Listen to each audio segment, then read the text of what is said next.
Hello guys, তো আজকে আমার এইচএস এক্সাম ছিল।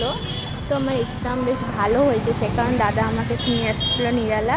এখান থেকে তোমার বিরিয়ানি প্যাকিং করে নেবে আমার জন্য।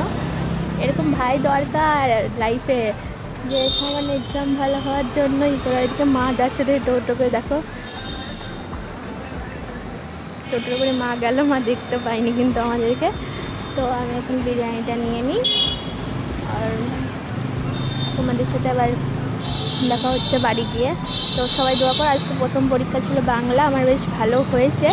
তো দোয়া করতে থাকো যেন বাকি আরও যে পরীক্ষাগুলো আছে, বিশেষ করে সায়েন্স গ্রুপটা যেন আরও ভালো হোক, সে দোয়াটা করো। আর দাদা আসুক, ততক্ষণ আমি স্কুটির কাছে ওয়েট করি। তো ভাই এখন বিরিয়ানিটা নিয়ে আসছে, তো এখন যাই বাড়ি, বাড়ি গিয়ে আবার দেখা হচ্ছে তোমাদের সাথে। তো বিরিয়ানিটা নিয়ে এখন আমি দাদা বাড়ি যাই। আর জানি অনেক ব্যাকগ্রাউন্ড সাউন্ড হচ্ছে, কারণ পরে ভয়েস দিতে পারবো না, সে কারণে আগেই ভয়েসটা করে নিলাম।